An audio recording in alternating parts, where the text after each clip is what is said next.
The sports page with the Orlando Sentinel and FM 96.9 The Game's Mike the Bulldog Bianchi. On JRR. Bulldog Sports page brought to you by Fish Lips Waterfront Bar and Grill, where we will be tomorrow evening. Taco Bob, 6 to 8, getting primed and ready for the offshore fiasco the following day. The sold-out offshore fiasco, except for one pair of spaces that will be given away.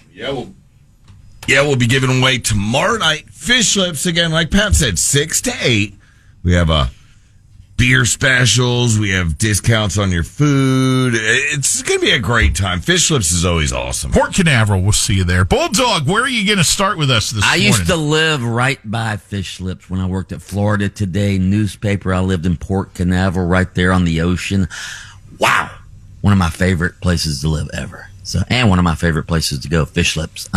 Where we want to start? Let's start with some soccer talk. Orlando City advances in the Leagues Cup out in California last night. Scoreless draw, but they win in a shootout. Why? Because their goalkeeper, Pedro Galaci, he makes 2 saves during the sudden death penalty kicks, and then he scores the game-winning penalty kick himself. As Orlando City wins the game last night, they advance into the semis of the Leagues Cup against the Mexican, it's MLS teams against Mexican teams. That's what the Leagues Cup is. And boom, Orlando City advances. They will play a regular MLS match at Nashville on short rest this weekend. They are red hot right now, by the way. So good for Orlando City. Big news. Hey, can I back you up 1 second there on the subject of shootouts? Remind me, I want to ask you about the Andy Reid story that surfaced here. Okay. All right. We'll get to that momentarily. But, the Orlando Pride, did you see what they did? They are about to sign one of the biggest stars in soccer, Lisbeth Ovalle. She's a Mexican star. She plays for Mexico's Tigres squad.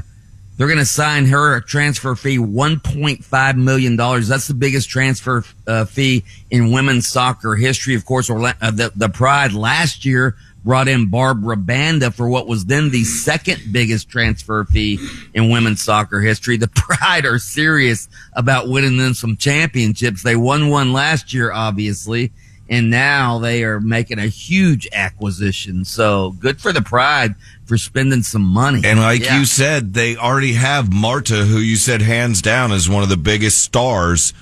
She's the GOAT of women's soccer, but Barbara Banda is the biggest star on the Orlando Pride right now. Yeah. I mean, she's young and up and coming. So, absolutely. Good for the Pride. You mentioned that Andy Reid story. I guess it was last season. A bullet penetrated the glass in the practice facility office of Andy Reid while he was working alone. It was late at night, around midnight. He's working, and it sounds like it was a random shooting. According to the report, the shot was fired from outside the facilities. There were 3 shots that landed in 3 different areas of the facility, but Andy Reid now has bulletproof glass protecting him in his office. So sad. Scary situation. Did that bullet happen to strike during a losing streak? I'm just curious. I don't know, but it was at midnight, and there were it says in all 3 gunshots struck the 3-story facility that night. One hitting the 3rd floor, one above Reid's office, and the other hitting an air conditioning unit. So I don't know that they were actually aiming for anything. It could have been a random shooting. I don't know, but Andy Reid wasn't taking any chances. Can you imagine, Lynch, you get into your radio studio about 2:00 in the morning? Yeah. Could you imagine just sitting there and a bullet comes through the wall there? Not something I normally think about, but thanks for putting it in my mind. No, it's not in your mind. Doug, get it out of your mind. We don't live in Philly, guys. We don't have a jail in our stadium. or Kansas City. Yeah. Oh, whatever. You know what I'm saying. Sorry. Pinning it on Philly, Bulldog. I just figured. Hey, he used to be in Philly. Exactly. I was thinking back to the old days, and I would have gone to Detroit, but I didn't want to drag the meathead into it. Although you could probably take the bullet.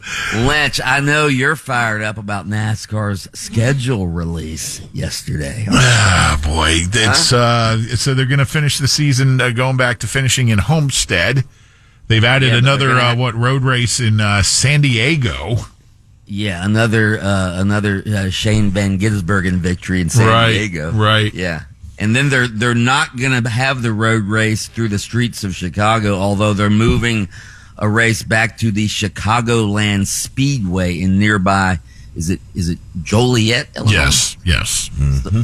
So yeah, that's the NASCAR schedule. Other bit of news: the College Football Playoff Committee says they will put more of an emphasis on strength of schedule this year. They're going to have some sort of advanced analytics and metrics where they can measure strength of schedule. That was put in because the SEC says they want more strength of schedule analytics in the college football playoff model, and whatever the SEC wants, the SEC usually gets. So. All right. Here's Mike the Bulldog Bianchi, host of, what are we calling it now? Game On! Game On with Bianchi and Kravitz. All right, that's weekday afternoons on AM 740 and FM 96.9 The Game. He still gets his birthday cake out each morning, though. Taco Bob. With happy birthday. Happy birthday to the great Wilt the Stilt Chamberlain, who had many, many conquests in his day. Listen